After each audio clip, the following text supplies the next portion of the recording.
Yo, what's going on, guys? EnhancedMarket here. Appreciate you stopping by, and I also appreciate all the support on my recent videos. If you haven't already, make sure you check those out. Really appreciate it. Let's get on to it. A really requested video topic that I covered is how to trade Fibonacci retracements. I feel like a lot of people don't know how to properly trade them. So this will just be a simple, quick little video covering that. First, let's cover, what are retracements. So retracements are just short-term price corrections during an overall trend, whether that be to the upside or to the downside. So in this video, I'm just going to cover to the upside, just to keep it simple. So here, let me use a different tool. So retracements are a little pullback in an overall trend. So this would be a retracement. And in order to measure that, you would have to use a Fibonacci retracement.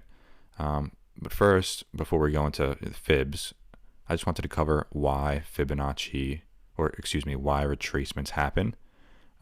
So after a move has happened to the upside, right? People are buying. People like to take profits, right? You like to turn those unrealized gains into realized gains. And when that happens, when more sellers are coming in than buyers, right, we start to sell off a little bit. And this is just a normal response in the market. This has to happen because people are taking their profits. So when this happens, right, new buyers are going to start to come in on that dip. And this dip can be measured using Fibonacci retracements. There are certain points or certain measures or certain retracements in the Fibonacci context where people tend to start buying. So I'm going to go over that. The main levels in the Fibonacci sequence are, so here's what a full Fibonacci sequence looks like, all these different levels. The main ones that you want to look out for are the 382, the 0.5, and the 618. These are the most important levels regarding a Fibonacci retracement, so a pullback in an overall trend, right? The 382, the 0.5, and the 618.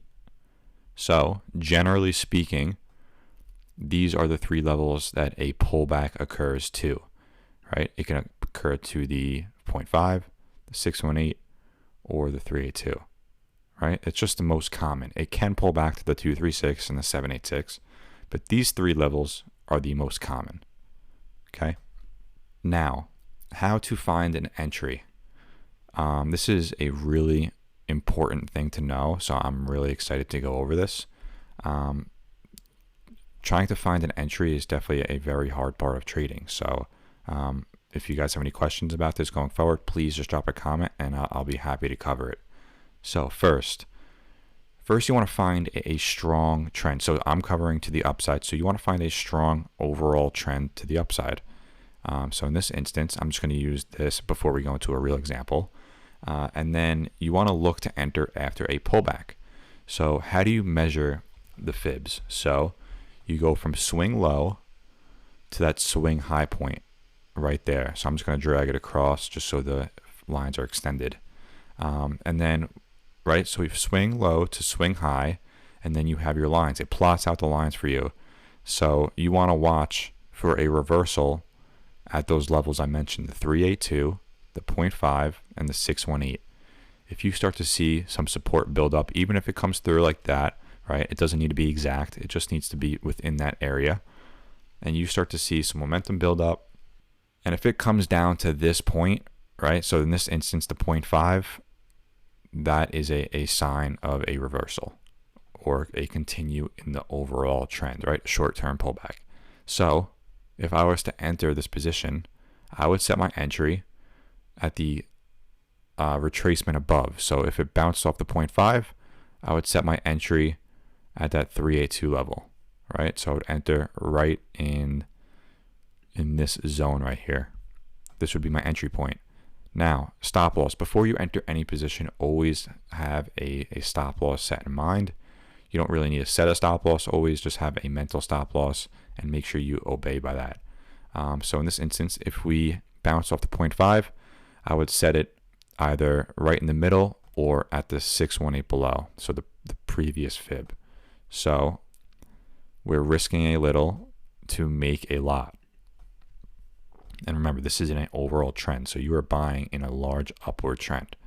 So that is the idea behind this, right? So you enter here. And then I wanted to also cover how can we confirm this movement. You don't want to use just fibs when you trade. You want other indicators. So some other different ways of confirmation are checking the volume, checking unusual options activity, checking the MACD or the RSI, or you can even use the moving averages, the simple moving averages, the EMAs. There's so many different ways you can do it. My personal favorites are looking at the unusual options activity. That's personally what I use, as well as Elliott wave. If you wanted to use Elliott wave terms, right, this would be a wave 1, and that would be a wave 2.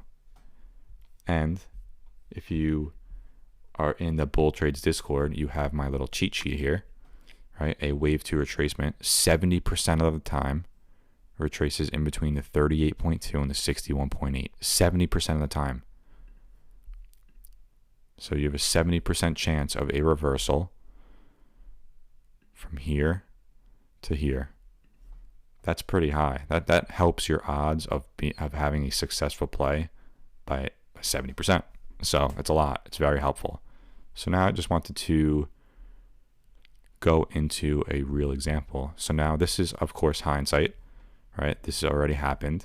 So just want you to know that.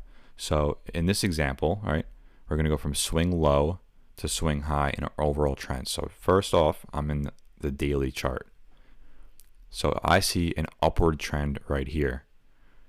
So I'm going to go from swing low to this high right here because I'm going to do this dip. So from swing low to swing high. And as you could see, it reversed right around that 382 level. So it dipped down below, but it held that general area. And what we mean by multiple ways of confirmation, first off, it held that 382, and then it also held this region, right? That's a pretty significant area, right? 1 resistance and 2 resistance. So it held that area, and it held the fib. So since it held that 382, my entry, according to this, right, that would be the 236. So I would enter here, and I would set my stop loss either, halfway down or at the previous line below, so the 0.5 in this case, right? This is also a good area to take your loss because it's below that previous resistance as well as that previous resistance. So that's a great area to set a stop loss. So then, if you entered, now how do you know where to take how do you know where to put your price target? This is a very common question we get all the time. So first off, a first major area of resistance without using the fibs is just that previous high. So that's going to be your first price target. Next, Fibonacci extensions. So we just went over retracements. Now I'm going to do extensions. So it's basically how to check for price targets as opposed to how to check for pullbacks. So you do from swing low to the high and then back down to that bottom level, right? And your targets, right? So if you entered at the 0.382, a great area to take your profits is the 1.382, the same exact one, but the extension instead of the retracement. Okay. So then if we measure that out in a long position, let's see what the risk to reward is in this case. So we entered here. Stop loss is right at that level, and your price target is up here. That's a 4.51 risk to reward ratio. That's great. That is amazing. So you are risking a little to make a lot. And instead of just taking profits at the final price target, what I like to do is I like to scale out. So let's say I bought 100 shares. And since we bought in right here, I'd probably take some profits right over this resistance level, right? Because this could potentially fail. So some profits here, let's just say 20%. And then in this case, we broke out and we retested, right? So previous resistance acting as a new support. This is just another area to add to your position, right? So you could have taken profits here, but you could have added more once we confirm that upward movement. Next, I would have scaled out once we hit this 1, and then I would have taken my final position at that 1382. And you can always leave runners if you want, but better off safe than sorry. It's definitely a really golden rule to follow, and I hope you guys enjoyed. If you have any questions, feel free to drop a comment. Make sure you guys like the video. Make sure you guys subscribe. It really helps me out. Let's keep learning. Let's keep growing. And, step by step, we'll be successful, and I'll make you guys a self-sufficient trader. So I really appreciate you guys. Have a good one.